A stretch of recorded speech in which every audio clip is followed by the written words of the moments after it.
बिस्मिल्लाहिर्रहमानिर्रहीम। तुमसे है पाकिस्तान में खुश आमदीद। मैं हूं साजिद हुसैन। हमेशा की तरह मजबूत मुस्तहकम पाकिस्तान पर बात करने के लिए न सिर्फ पाकिस्तान की तमाम पॉलिटिकल फोर्सेस के रहनुमाओं के साथ साथ दीगर शुबजा जिंदगी से ताल्लुक रखने वाली शख्सियात को भी हम अपने प्रोग्राम में मदऊ करते हैं। उनसे पूछते हैं कैसे मुल्क को मजबूत मुस्तहकम बनाना है।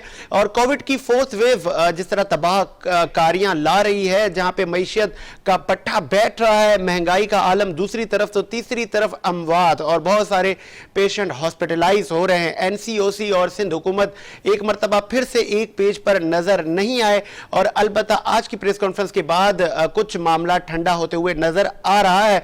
सिंध हुकूमत पर तनकीद की जा रही है, उसी सिंध हुकूमत पर कि जिसकी लास्ट टाइम की पॉलिसीज को अप्रिशिएट किया गया। न सिर्फ पाकिस्तान बल्कि दीगर ममालिक ने भी सिंध हुकूमत के सीएम जनाब मुराद अली शाह को अप्रिशिएट किया।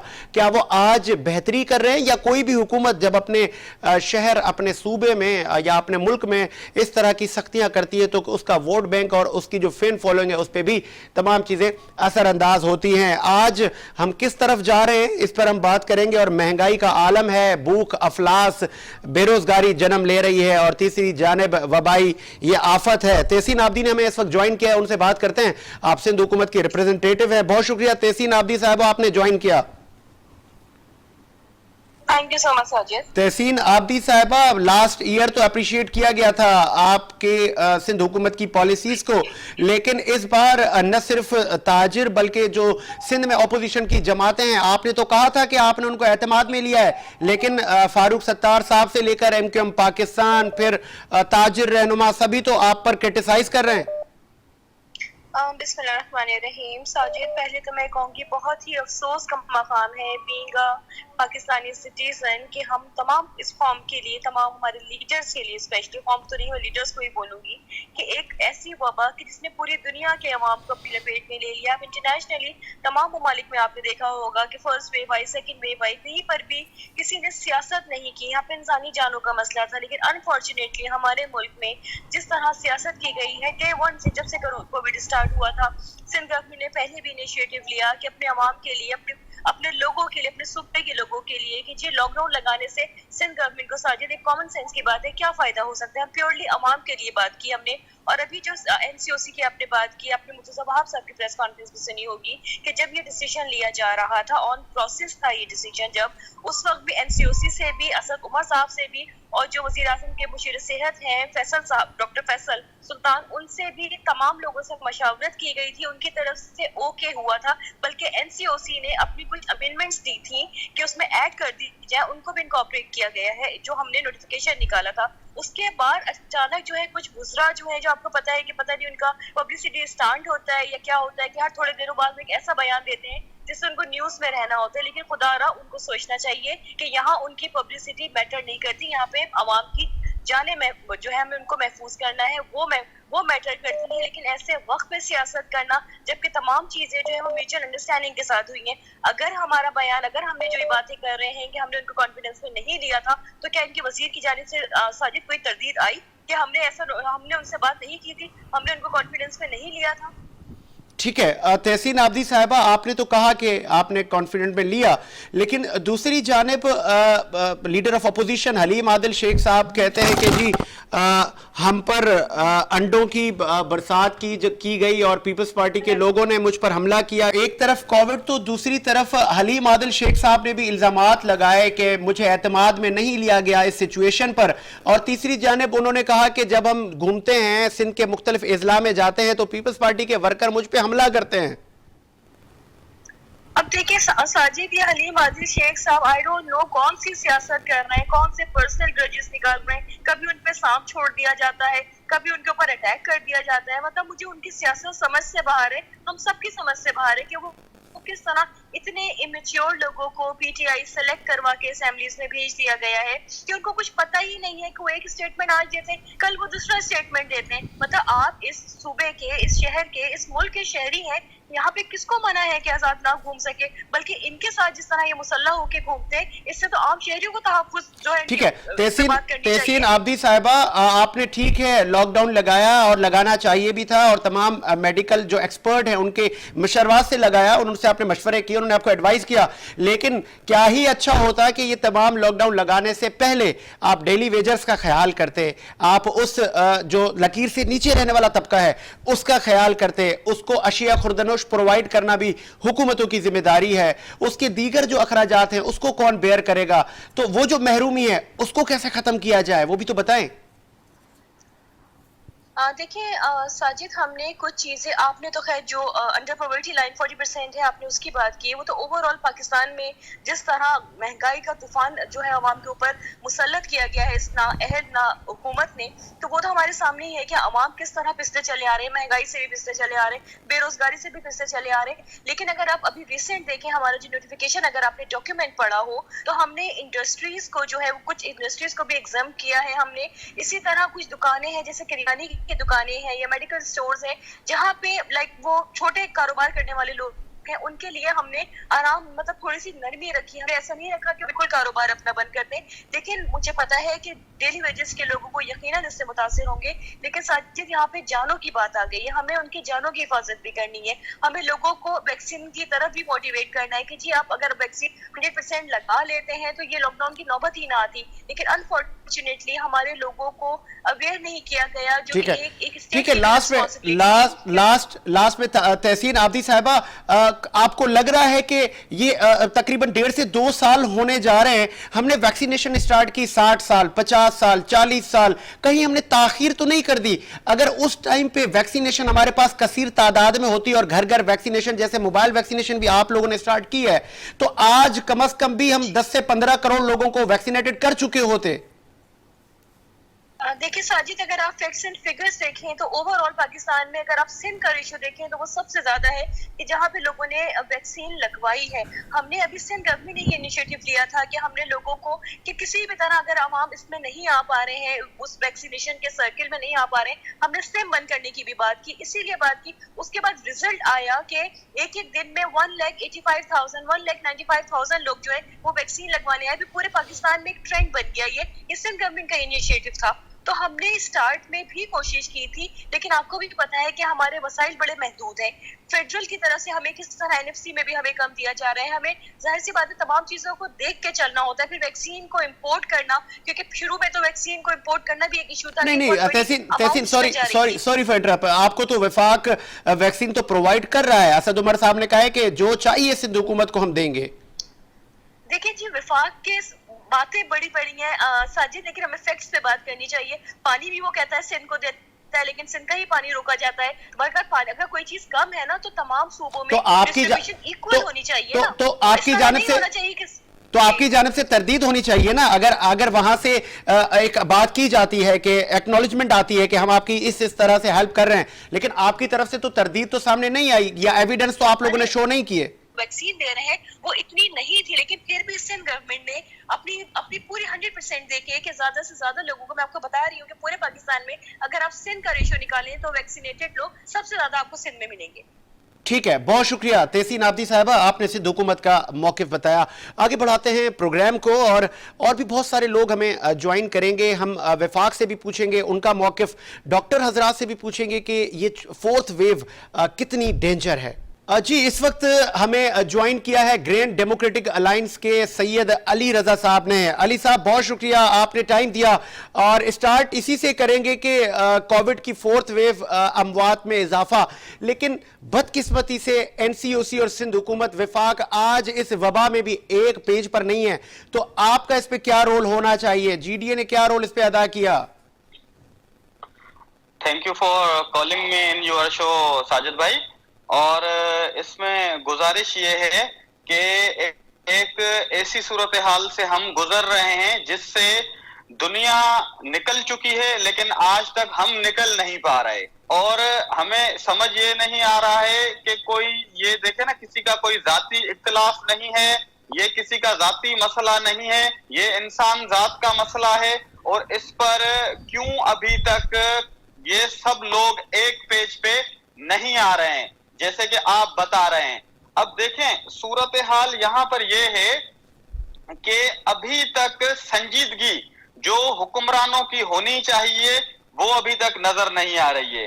हम देखें जीडीए की तरफ से अपना जो भी पार्ट है वो हम अपना अदा कर रहे हैं, जो भी रोल है, किरदार है, उसके लिए अगर इस मौजू पे देखें हमारी बहुत मुखालफत है काफी मामलात पर पाकिस्तान पीपल्स पार्टी से, लेकिन जहां पर ये मामला है हम उनके साथ भी बैठकर बात करने के लिए तैयार हैं, क्योंकि ये कोई हमारा या उनका कोई मसला नहीं है, ये इंसान जात का मसला। और देखें आज नहीं कल तो हमें इसमें से निकलना ही पड़ेगा।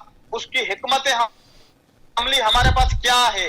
सिर्फ कोई माइक्रो लॉकडाउन, स्मार्ट लॉकडाउन, इससे मसले हल नहीं हो रहे, इससे सिर्फ नुकसान हो रहे हैं। ऑन बोर्ड हम बिजनेस कम्युनिटी को नहीं ले पा रहे हैं। ठीक है, तो अली रजा साहब, एक तरफ से हुकूमत कहती है कि हमने न सिर्फ ऑपोजिशन बल्कि हम बिजनेस कम्युनिटी के जो लीडर हैं, कारोबारी हजरात को भी हमने तहफुजात से आगाह किया और उनको ऑन बोर्ड लेके हमने ये जुजवी लॉकडाउन लगाया। लेकिन जब जैसे लॉकडाउन की शुरुआत हुई तो हमने देखा कि वफाक से स्टेटमेंट आने लगी, यहाँ से सिंध की जो अपोजिशन जमाते हैं, बिलखुसूस MQM पाकिस्तान, फारूक सत्तार साहब, मुस्तफ़ा कमाल साहब, तो मतलब आप अवाम को क्या मैसेज दे रहे हैं? कम से कम इस पे तो सियासत ना करें।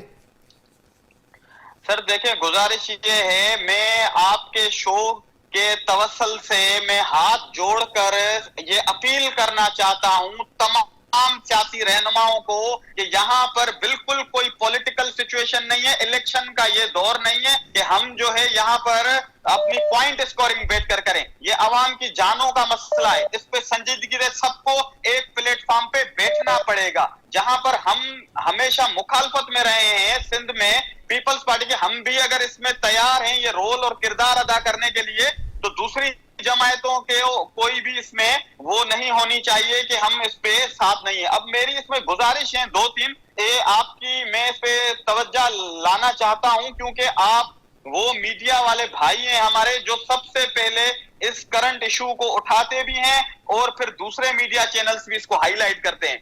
अब देखें यहाँ पर ये चाहती है सिंध गवर्नमेंट के सबको वैक्सीन प्रोवाइड की जाए और वैक्सीनेटेड हो जाए सब, और ये अच्छा अमल है, मैं इसकी बिल्कुल हिमायत करता हूं। हम कोई इसके मुखालिफ नहीं है कि ये बंदे जो है वैक्सीन नहीं लगाए, लेकिन अब जो प्रोपेगंडा हो गया है, जो हम ग्राउंड रियलिटीज पे अगर बात करें तो लोगों में क्या जो है, जाहिर सी बात है लोग बाशऊर है, ऐसा मसला नहीं है, आप भी उनमें अवेयरनेस देते हैं, लेकिन सिंध गवर्नमेंट को सेमिनार्स अरेंज करवाने चाहिए लोगों को अवेयरनेस देने के लिए, क्योंकि काफी लोग मुझे भी मिले हैं जो वैक्सीन से डर रहे हैं। वो कह रहे हैं भाई ये वैक्सीन जो है उसमें से साइड इफेक्ट्स हो रहे हैं, उसमें प्रॉब्लम्स हैं, तो ये क्या ऐसी बातें हैं जो ऐसे आम लोगों में फैल चुकी हैं। और दूसरी बात यहां पर देखें, वैक्सीन आजकल मैं आपको साजिद भाई ऑन रिकॉर्ड बता रहा हूं, सिर्फ एक पानी का टीका रह गया है, वैक्सीन नहीं है। आप एक खांसी की जो सिरप उठाएं उस पे भी लिखा होता है कि ये इतने सेंटीग्रेड पर रखें, ठंड में रखें और उसके बाद बच्चों की पहुंच से दूर रखें। तो वैक्सीन जो कोविड की है हमारे पास अवेलेबल, उस पे लिखा हुआ है कि इसकी 17 डिग्री सेंटीग्रेड होनी चाहिए जो जहां पर वो रखी जाती है। आप देखें हमारे पास, आप आए, मैं आपको विजिट कराता हूं देहात गांव, वहां पर तो सर धूप में पड़ी हुई है, वहां पर कौन से एयर कंडीशन और ये डीप फ्रीजर में पड़ी हुई है, फ्रिज इस्तेमाल हो रहे हैं। वो उसको जो सेंटीग्रेड चाहिए, अगर वो 45 डिग्री गर्मी में पड़ी होगी, हमारा मुल्क गर्म है, तो उसके बाद वो उसकी तो तासीर खत्म हो जाएगी, तो वो क्या रह जाएगी फिर? बस वो हम पहले धूप में पैकेट्स फेंकें, सूरज उसको वैसे ही उसकी जो है तासीर खत्म कर दे, फिर हम लोगों को लगाते रहें, फिर कहें कि वैक्सीन असर नहीं कर रही, कोविड खत्म नहीं हो रहा। ऐसे कैसे कोविड खत्म होगा? आपको एक प्री प्लान इसमें सारे मामलात पर गौर विचार करना होगा। ठीक है, आपने बजा फरमाया सैयद अली रजा साहब, बहुत अच्छे पॉइंट को आपने रेस किया और हमारे तवस्सुस से जो मेडिकल एक्सपर्ट हैं वो भी इस पे नजरसानी करेंगे और हम भी डॉक्टर से इस प्रोग्राम में बात करेंगे, उनके सामने भी ये पॉइंट रखेंगे।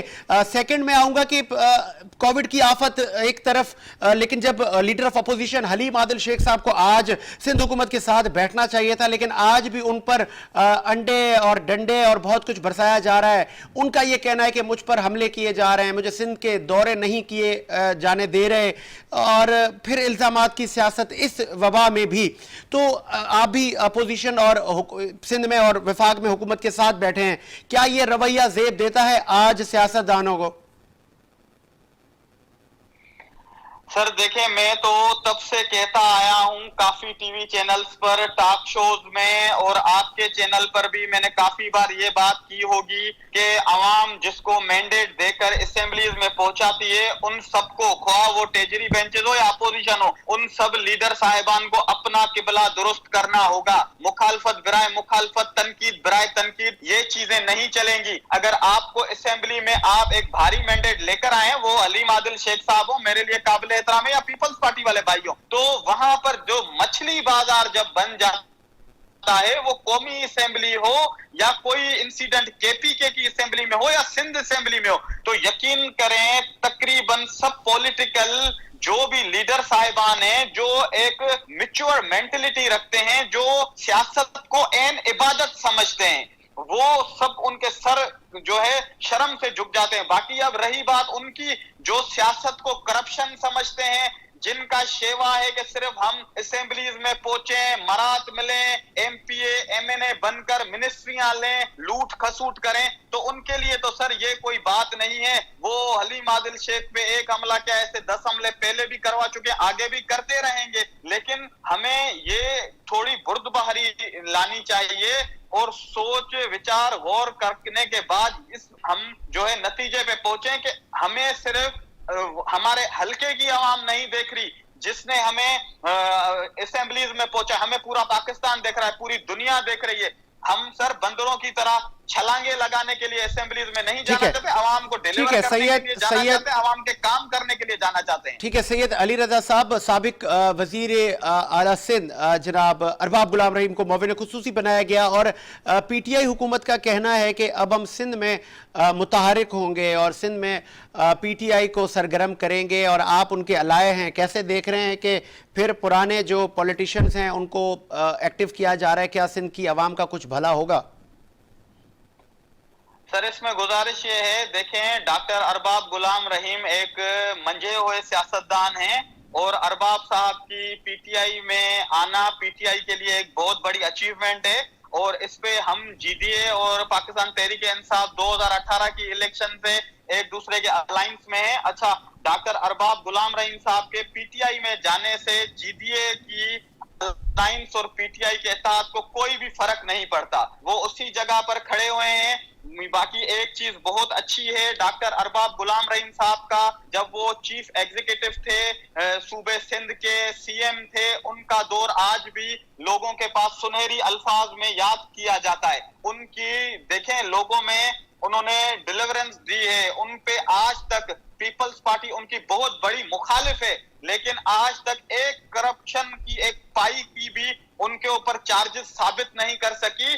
तो यही डॉक्टर अरबाब गुलाम रहीम की बहुत बड़ी कामयाबी है और न सिर्फ अंदरूनी सिंध में बल्कि कराची में हमारे उर्दू स्पीकिंग भाई और जो पठान हैं, सिंधी हैं, सब डॉक्टर अरबाब गुलाम रहीम एक पब्लिक फिगर हैं, उनको सब लाइक करते हैं और ये अच्छी बात है। देखें ना, पीपल्स पार्टी को भी यहाँ पर अपोजिशन का जब तक सामना नहीं होगा जीडीए की सूरत में, तहरीक इंसाफ की सूरत में, तो उनकी जो ये करप्शन की जो उन्होंने बाजार गर्म किया हुआ है वो चीज खत्म नहीं होती। इतनी अपोजिशन के बाद भी देखें वो क्या क्या कर रहे हैं, अभी तक उन्होंने क्या डिलीवरी जो है लोगों तक जो अपने इख्तियारात हैं उनके थ्रू उनको कोई रिलीफ दिया, नहीं दिया। अच्छा, डॉक्टर अरबाब गुलाम रहीम अभी जो उमरकोट की इलेक्शन कॉन्टेस्ट करके आए, उसमें आपने देखा कि किस तरीके से उनके खिलाफ इंतकामी कार्रवाइयां हुई। अगर मैं आपको पीछे ये पीपल्स पार्टी के शुरू से लेकर रिवायात रही है, ये आज की बात नहीं है। अगर देखें डॉक्टर अरबाब गुलाम रहीम के एक रिलेटिव थे, यहाँ पर हैदराबाद में उनका घर था, कासमाबाद में, जब मोहतरमा शहीद की जो सानिया होता है उस पे हम भी अफसरदा हैं, हमें भी दुख है, लेकिन यहाँ पर एक बंदे का घर जल जाता है, जब मैं वहां पर जाता हूँ उसका करोड़ों का नुकसान हो जाता है, फिर मैं पूछता हूँ भाई इसका घर क्यों जलाया है, तो फिर पता चलता है कि वो डॉक्टर अरबाब गुलाम रहीम का रिश्तेदार था, उसका कसूर सिर्फ ये था। तो इस सूरत हाल को देखते हुए तो इनके खिलाफ जो भी अपोजिशन में खड़ा होता है, इनकी ये पॉलिसी रही है कि उसके खिलाफ इंतकामी कार्रवाइयां करें। अभी 3000 से ज्यादा पीर साहब पागारा के जो मुरीदेन हैं, अरबाब साहब के जो हिमायती थे, अरबाब साहब के लोग हैं, वो भुगत रहे हैं, एफआईआरों में, कोर्टों में चल रहे हैं अभी तक। तो पीपल्स पार्टी को बड़ा झटका है कि डॉक्टर अरबाब गुलाम रहीम क्यों स्पेशल असिस्टेंट बन गए हैं। क्या हो गया है। और मीडिया में ऐसे ऐसे सवाल उठते हैं कि क्या सिंध को फतेह करने के लिए, लेकिन भाई मैं कहना ये चाहता हूं, डॉक्टर अरबाज गुलाम रहीम भी सिंध में पैदा हुआ है, सिंध में सियासत करता है, सिंध का बेटा है। क्या फतेह करेगा सिंध को यार? कोई ये राजा दाहिर और मोहम्मद बिन कासिम का जमाना थोड़ी है कि तलवार के जोर पर हम जो है यहाँ पर जो है वो करने निकले हैं, फतेह करने। हमें भी सियासत का हक है, हम भी जो है अपने कॉन्स्टिट्यूंसी से इलेक्शन लड़ते हैं, हम इलेक्शन लड़ेंगे। हम नहीं पीपल्स पार्टी में है तो इसका मतलब ये है कि हमें सियासत का हक छीन लिया जाएगा क्या? ऐसा तो नहीं है, हर किसी को आजाद वोट की हैसियत दी गई है। बिल्कुल सही कहा आपने। तमाम ही लोगों को इस जमहूरी जो सिस्टम है उसमें हिस्सा लेने का पूरा हक है। और मुझे ब्रेक का कहा जा रहा है, एक ब्रेक लेते हैं, ब्रेक के बाद हाजिर होते हैं।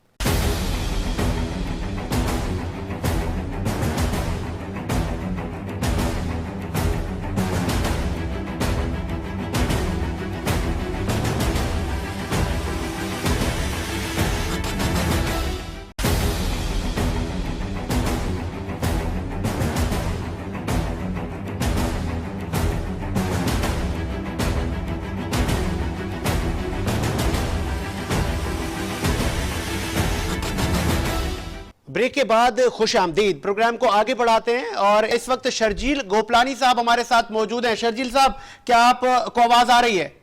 जी मुझे आवाज आ रही है। बहुत शुक्रिया शर्जील साहब। कितने मुतमईन हैं? हमने देखा कि इस जुज़वी लॉकडाउन से पहले तो आप लोग कह रहे थे कि हमारे मामला सब तय हो गए और कारोबार भी चलेगा और बीमारी से भी मुकाबला होगा, लेकिन अब बड़े आप मायूस हो गए हैं। नहीं देखिए, मायूस तो नहीं हुए अभी भी, लेकिन हमारा तो धोखा दिया गया हमें।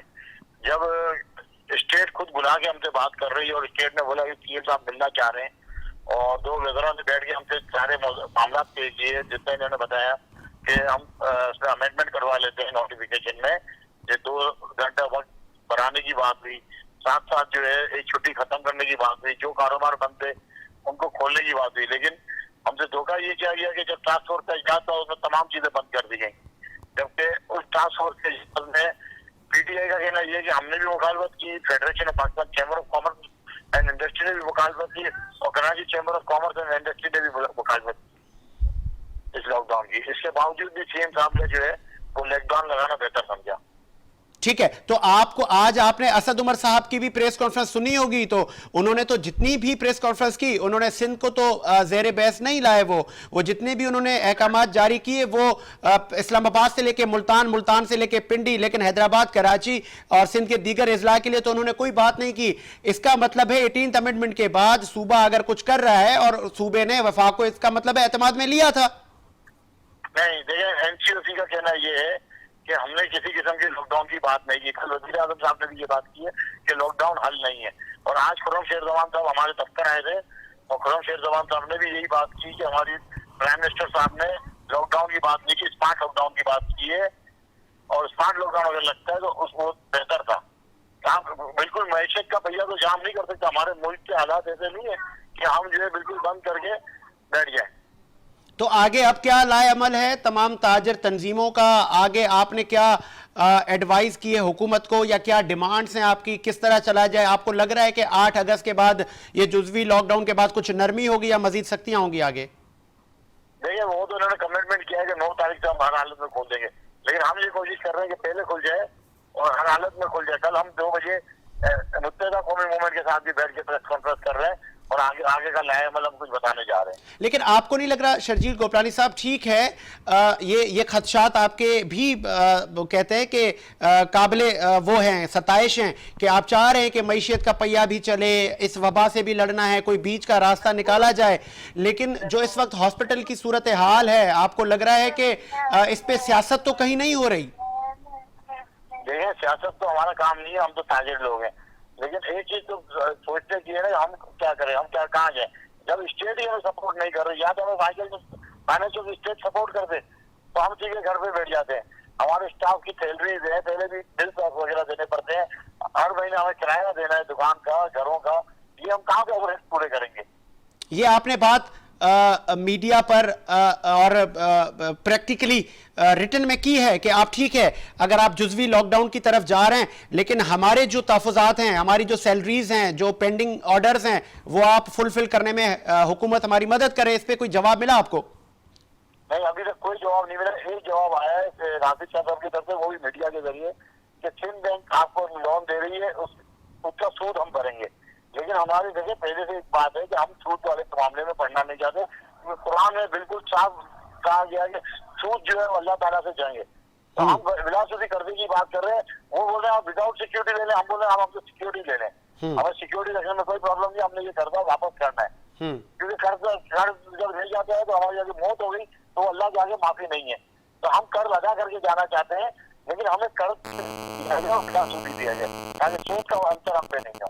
ठीक है, लास्ट में शर्जील गोपलानी साहब, आप ताजिर रहनुमा हैं, आगे मुहर्रमुल हराम का महीना स्टार्ट होना है और इबादतों मजालिस का सिलसिला भी चलेगा, और फिर आपको खदशा नहीं है कहीं कि जो हमारे मेडिकल एक्सपर्ट हैं उनका ये कहना है कि अगर ये चीज़ें न की गई, वैक्सीनेट पूरा नहीं हो गए लोग, वैक्सीनेशन के अमल को जिस तरह हुकूमत ने तेज़ी से चलाया है, तो आप लोग हेल्प करें बजाय इसके कि मतलब खोलने की तरफ जाएं और फिर से ये वबा कहीं, वो जिस तरह Bilawal chairman Pakistan Peoples Party पे उसने कहा है, बिलावल भुट्टो साहब ने, कि भारत वाली हालत अगर हमारी हो गई तो उसका जिम्मेदार कौन होगा?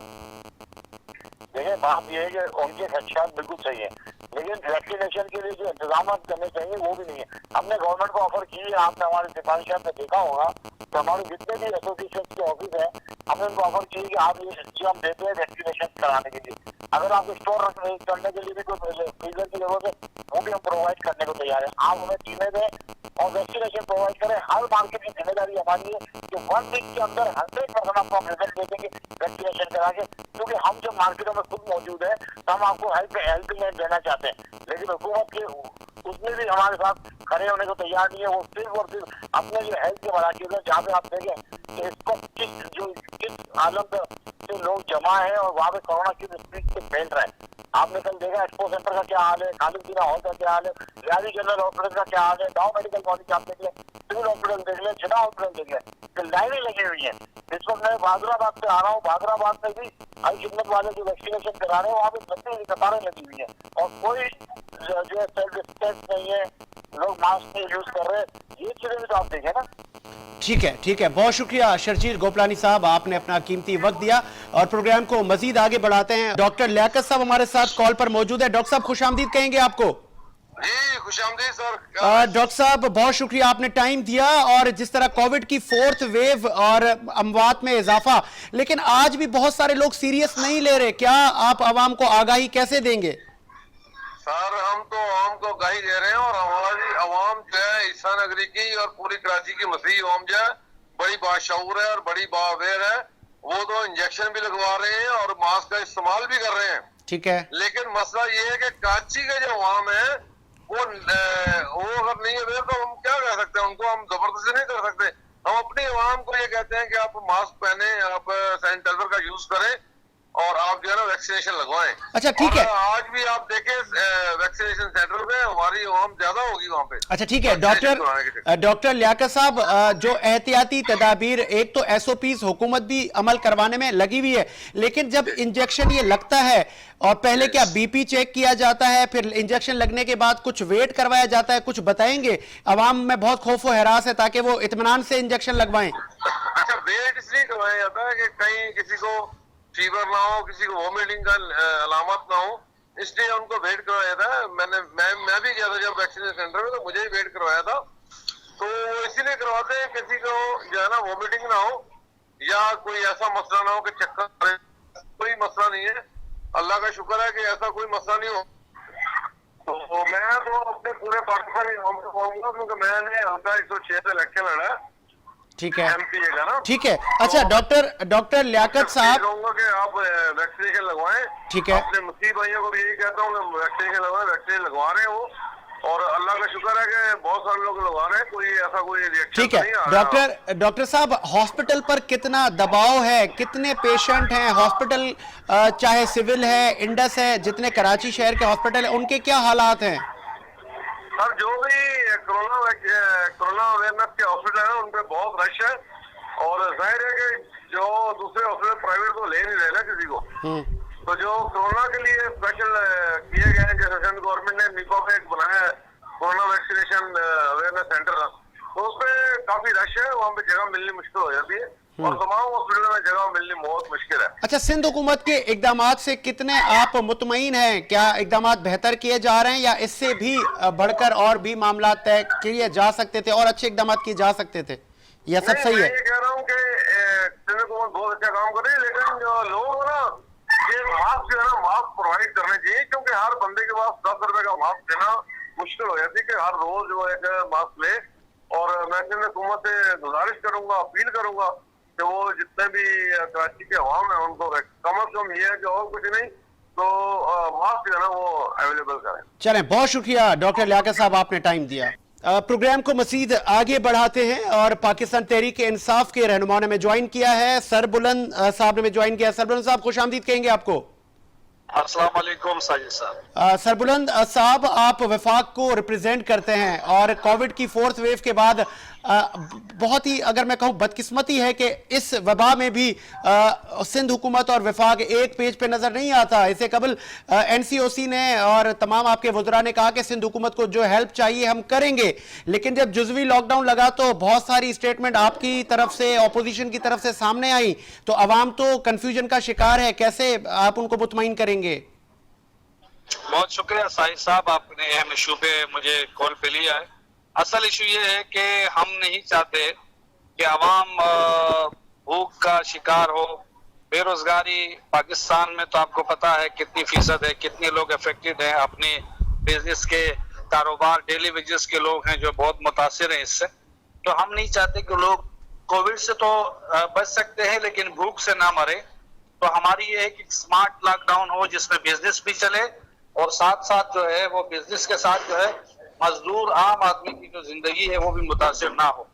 इसके अलावा हमारी कोई इस तरह के इंटेंशंस नहीं है। जो मौजूदा सूबाई हुकूमत है उन्होंने जो लॉकडाउन लगाया है जो मुकम्मल तरीके से एक तो फेल मुझे इसलिए नजर आ रहा है कि क्योंकि आवाम ने मुस्तरद कर दिया है। आज भी जगह जगह लोगों ने शटर नीचे करके कहीं ना कहीं वो कारोबार कर रहे हैं। अगर वो ना करें तो फिर रात को शाम को बच्चे जो है इंतजार कर रहे होते हैं। नहीं सरबुलंद, सॉरी फॉर इंटरप्ट, आपने कहा कि आवाम ने मुस्तरद कर दिया है या सिंध हुकूमत की तरफ से नरमी की गई है? देखिए, सिंध हुकूमत इससे ज्यादा क्या कर सकती है। आवाम ने मुस्तरद कर दिया, ताजरों ने मुस्तरद कर दिया, मजदूरों ने मुस्तरद कर दिया। आप इंडिया जैसे सूरत हाल यहाँ क्यों पैदा कर रहे हैं कि यहाँ पर लोग जो है अपने पेट के खातिर, अपने बच्चों की भूख के खातिर वो कानून को हाथ में लें। आप इस तरीके से आप एक तरीकेकार बनाए जैसा कि असद उमर साहब ने आज तफसील बताई है कि बिजनेस भी चले, लोग एहतियात करें, SOP के तहत अपना कारोबार करें। तो हमारी तो हमसे बगैर पूछे सूबाई हुकूमत ने ये सारे इक़दाम किया जिस पर हमारा रिएक्शन भी देखा और हमने अपनी क्लेरिफिकेशन भी दिए कि हम इस मुकम्मल लॉकडाउन के पहले भी खिलाफ थे, अब भी खिलाफ है। लेकिन पाकिस्तान को इस वक्त दोहरा चैलेंज है।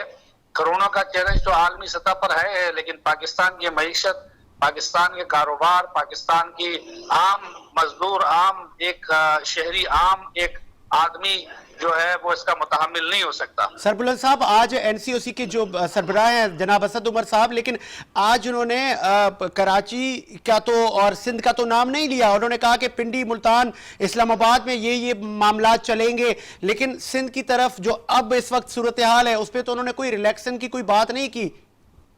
देखिए, वजह यह है कि सूबाई खुद मुख्तारी के बाद NCOC एक इदारा है जो एडवाइस करता है सूबों को और सूबे इस पर अमल दरामद करते हैं। हम नहीं चाहते कि सूबे और वफाक की लड़ाई में कोई आम आदमी कंफ्यूजन का शिकार हो।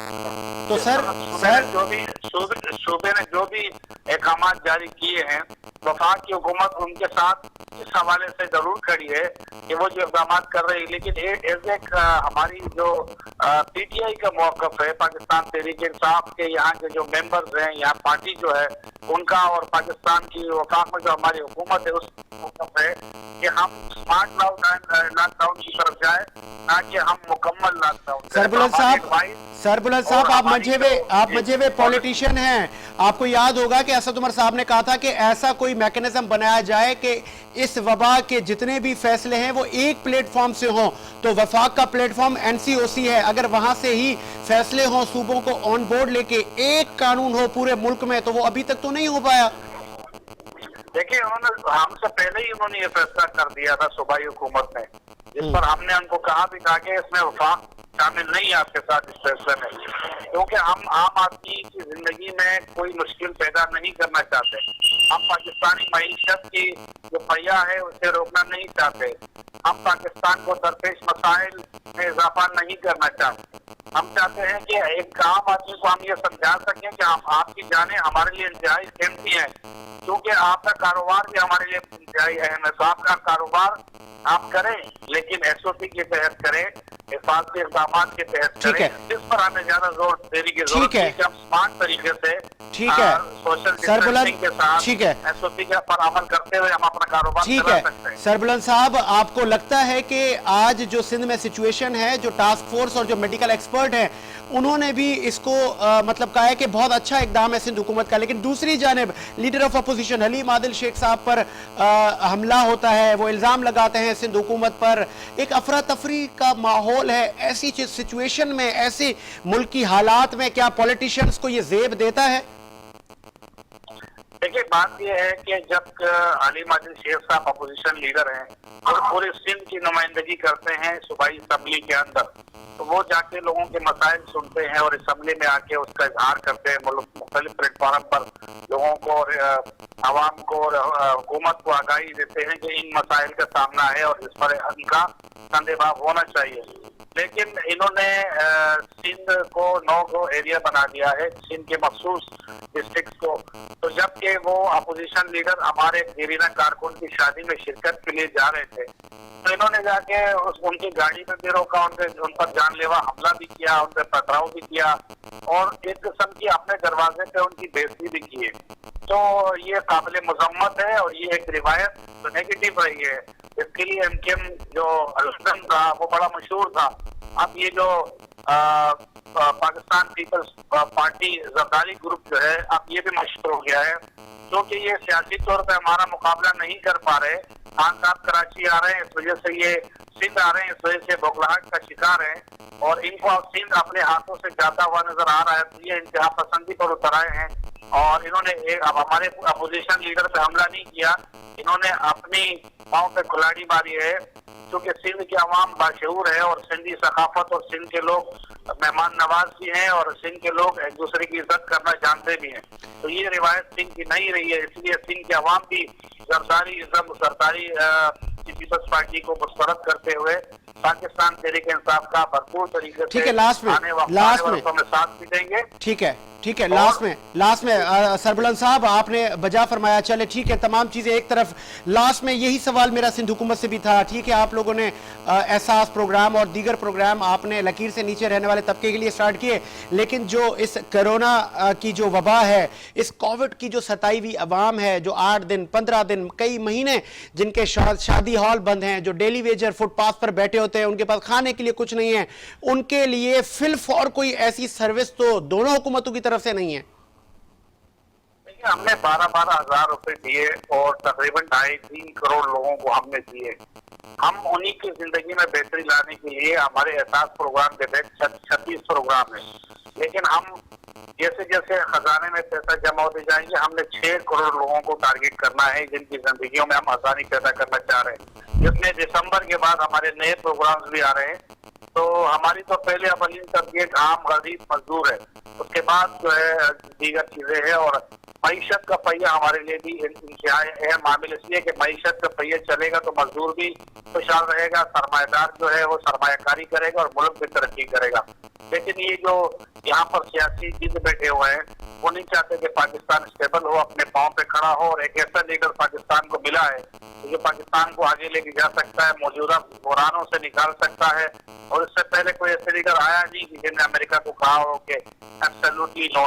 तो इसके लिए बड़ी अलार्मिंग सिचुएशन है। ये अमेरिका भी गए और 8 दिन वहां पर जिद किया, लेकिन नाकाम लौटे अपने सीवी के साथ कि भाई हम हाजिर हैं, हमें आप मौका दें। तो हम एब्सोल्युटली नोट नहीं कहेंगे, हम बिल्कुल कहेंगे डू मोर। तो हम कहेंगे यस, और आप ड्रोन हमले करते रहे, हम सिर्फ मजम्मत करते रहेंगे, आप हमारा ये रिश्ता कायम रहेगा।